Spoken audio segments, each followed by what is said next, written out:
El Dorado gave us legends, loyalty, and a world where every choice carried weight. But here's the question no one asks. What happened after the story ended? Decades later, the lives behind those iconic faces took turns no one could have predicted. Some became timeless legends, others disappeared from the spotlight, and some are gone forever. Now, we revisit the cast then and now in 2026, and reveal the transformations that may truly surprise you. Mississippi, the moment he awkwardly grips his shotgun, learning on the fly as courage slowly replaces uncertainty in El Dorado, was portrayed by James Caan. Born on March 26, 1940, in the Bronx, New York, he was 26 when the film was released, bringing raw energy to the role. His defining career moment came with The Godfather, where his explosive performance as Sonny Corleone made him unforgettable. A father of 5, his life included both success and personal struggles, including periods away from acting. Sadly, he passed away on July 6, 2022, at 82, from heart attack, leaving behind a presence that didn't wait to be ready, only stepped in and became it. Bull leans back with a dry remark, steady as the world around him teeters, adds a grounded calm to El Dorado, was portrayed by Arthur Hunnicutt. Born on February 17, 1910, in Gravely, Arkansas, he was 56 when the film begins, bringing seasoned authenticity to the role. A familiar face in westerns, his defining career included an Academy Award nomination for The Big Sky, marking his place among respected character actors. A dedicated performer, he built a long, steady career across film and television. He passed away on September 26, 1979, at 69 by mouth and tongue cancer, leaving behind a presence that didn't need to lead, only to hold steady. Dr. Miller, the moment he calmly tends to the wounded, steady hands refusing to yield to the chaos around him in El Dorado, was portrayed by Paul Fix. Born on March 13, 1901, in Dobbs Ferry, New York, he was 65 when into the role, bringing quiet authority to the role. A longtime collaborator of John Wayne, his defining career spanned decades of westerns and television, including The Rifleman. A devoted craftsman of character roles, he remained consistent throughout changing eras. Paul Fix passed away on October 14, 1983, at 82 due to kidney failure, leaving behind a presence that didn't rush the moment, only steadied it. Kevin McDonald steps forward with quiet authority, voice carrying weight without needing to rise above the tension in El Dorado, was portrayed by R.G. Armstrong. Born on April 7, 1917, in Birmingham, Alabama, he was 49 when into the film, bringing a grounded intensity to the role. A defining presence in westerns and television, he built a career portraying strong, morally complex figures. A devoted professional, he remained consistent across decades of work. Sorrowfully, he passed away on July 27, 2012, at 95, leaving behind a presence that didn't need to command loudly, only to be felt. Josephine, the moment she meets a challenge with a steady gaze, refusing to be dismissed in a man's world in El Dorado, was portrayed by Michele Carey.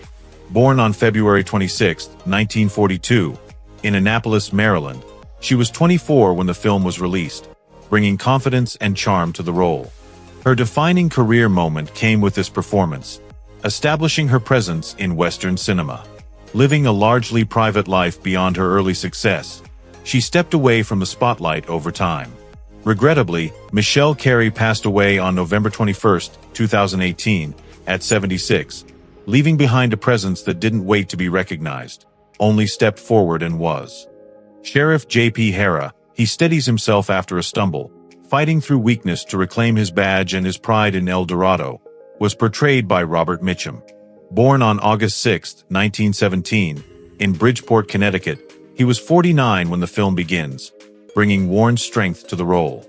His defining career moment came with Out of the Past, shaping his legacy as one of cinema's most natural screen presences.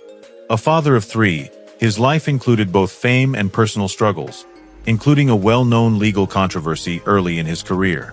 Heartbreakingly, Robert Mitchum passed away on July 1, 1997, at 79 from lung cancer, leaving behind a presence that didn't pretend to be strong, only chose to be.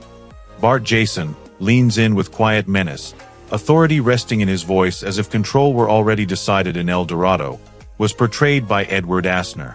Born on November 15, 1929, in Kansas City, Missouri, he was 36 when the film was released, bringing grounded intensity to the role. His defining career moment came later as Lou Grant in The Mary Tyler Moore Show, earning multiple Emmy Awards and cementing his legacy. A devoted father and outspoken advocate, his life blended artistry with activism.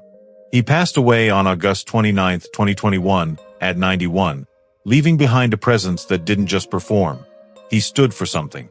Nelse McLeod, the moment he rides in with quiet confidence, danger trailing just behind his calm exterior in El Dorado, was portrayed by Christopher George. Born on February 25, 1931, in Royal Oak, Michigan, he was 35 when into the role, bringing a controlled intensity to the role. His defining career moment came later with the television series The Rat Patrol, which made him a recognizable leading man. A devoted husband and father, he built a steady career across film and television. He passed away on November 28, 1983, at 52, due to heart attack, leaving behind a presence that didn't need to rush danger, only to ride with it.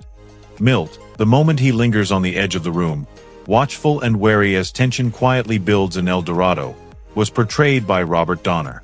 Born on April 27, 1931, in New York City, he was 35 when the film was released, bringing subtle realism to the role.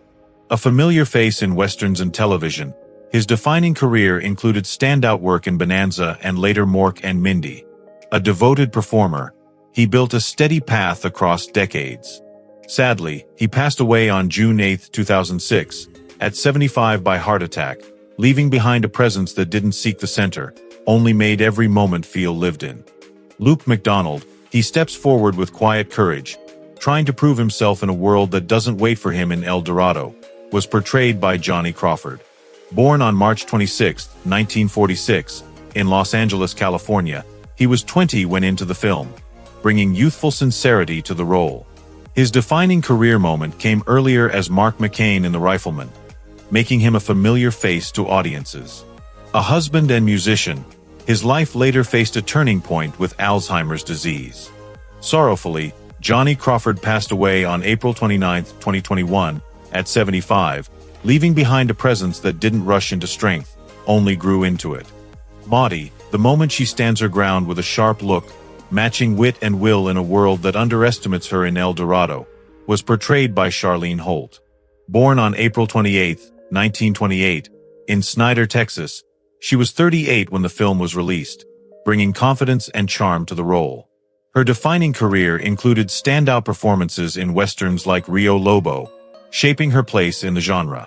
Living a largely private life beyond her peak years, she stepped away from the spotlight over time. Heartbreakingly, she passed away on April 5, 1996, at 67, leaving behind a presence that didn't wait to be acknowledged, only made sure she was seen. Matt McDonald, the moment he steps into the fray with restless energy, trying to prove himself in a world that offers no second chances in El Dorado, was portrayed by Adam Roarke. Born on August 8, 1937, in Chicago, Illinois, he was 29 when the film was released, bringing intensity to the role. His defining career moment came later in Hell's Angels on Wheels, where he carved out a distinct screen presence. His life included both success and personal struggles, including battles with alcoholism. Sadly, he passed away on April 27, 1996, at 61 from heart attack, leaving behind a presence that didn't wait to be ready, only pushed forward anyway. Cole Thornton, the moment he calmly refuses a job with a quiet shake of his head, choosing principle over profit in El Dorado, was portrayed by John Wayne.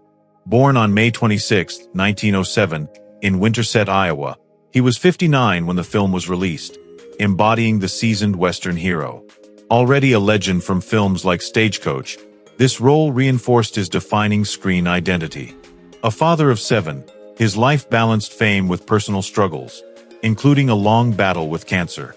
Sorrowfully, John Wayne passed away on June 11, 1979, at 72 by stomach cancer, leaving behind a presence that didn't chase honor, only lived by it. Jim Purvis, the moment he stands firm beside his boss, loyalty outweighing doubt as tension tightens around him in El Dorado, was portrayed by Jim Davis. Born on August 26, 1909, in Edgerton, Missouri. He was 57 when the film begins, bringing rugged authenticity to the role. A long-time presence in westerns, his defining career moment came later as Jock Ewing in Dallas, making him a household name. A devoted professional, he built a steady career across decades. Regrettably, he passed away on April 26, 1981, at 71, leaving behind a presence that didn't need to lead loudly, only to stand firm when it mattered. Thank you for joining us on this journey through El Dorado. Time may change faces, but the legacy of these unforgettable stars lives on. If you enjoyed this video, please like, subscribe, and share your favorite moments from this classic Western below.